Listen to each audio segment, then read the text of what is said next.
ভেতর থেকে বুঝেছেন যে যে এই মহামন্ত্র জয় কৃষ্ণকালী মায়ের জয়, কালকে বৃন্দাবনের সাধু বাবা, সেই সাধু বাবা তিনি বাড়ি থেকে আমার ভক্ত, কিন্তু তা তিনি আমাকে অন্তর দিয়ে বুঝেছেন।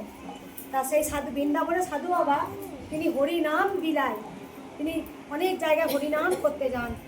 আমি বাবাকে আবার ফোন করেছিলাম, বাবা আমি বৃন্দাবন যেতে চাই বাবা।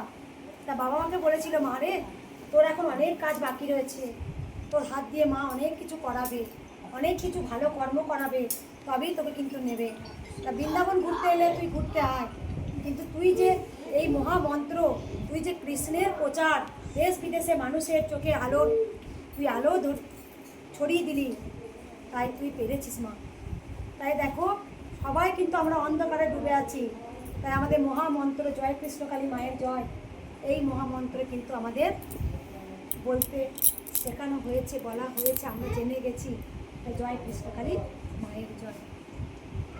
বলবাকে দেখো একটু, বাবাও শুনবেন।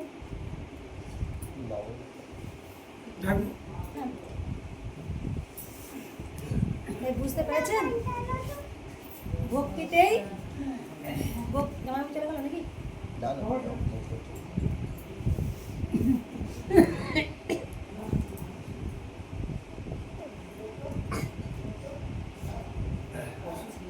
বাবা আমি আপনার কবিতাটা একটু পড়ি। বাবা বাবা লিখেছেন, বলে দিই, বাবা একজন প্রথমে কলেজের প্রফেসর ছিলেন, তারপরে তিনি একজন বড় উকিল হয়েছেন, বাবা এখনও রয়েছেন, প্র্যাকটিস করছেন।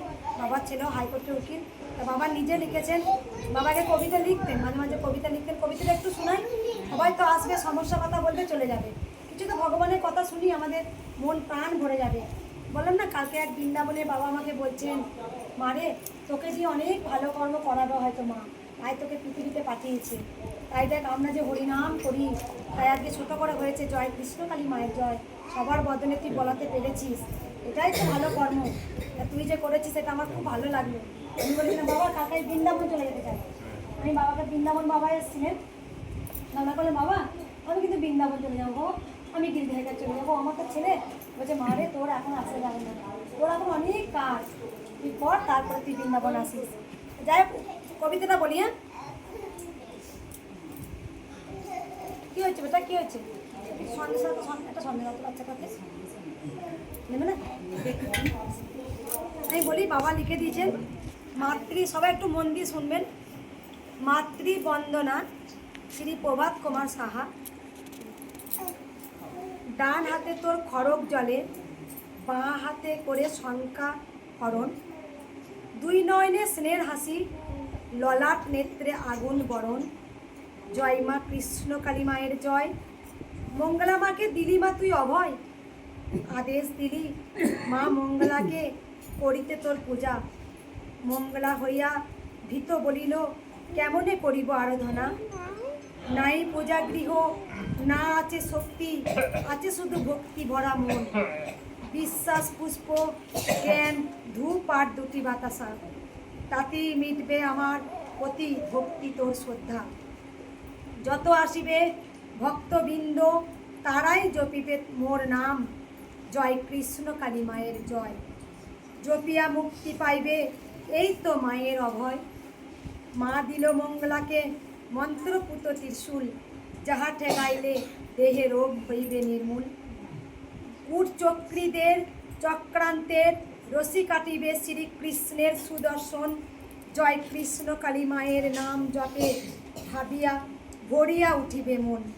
চারিদিকে নাগিনীদের বিষাক্ত নিঃশ্বাস, মায়ের কৃপায় তাহা হইবে ব্যর্থ পরিহাস। ভক্তদের দানে গড়িয়া উঠিয়াছে মন্দির মার, মাতৃপূজায় নাই দাবি, আছে শুধু শক্তির আধার। মুক্ত কণ্ঠে জপ করো জয় কৃষ্ণকালী মায়ের জয়, বিপদ আপদ বাধা বিঘ্ন হইবে ক্ষয়। আবার বলো জয় কৃষ্ণকালী। ভালো হয়েছে? আর ভালো বলেছি বাবা?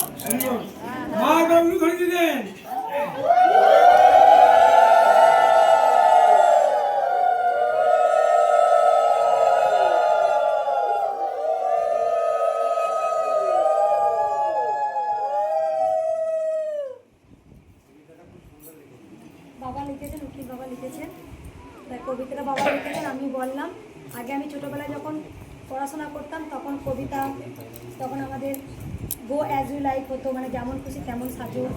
আমার এগুলো ভালো লাগতো, কিছু গান, তারপরে কিছু গান, তারপরে কবিতা বলা, এগুলো আমি বলতে ভালোবাসতাম।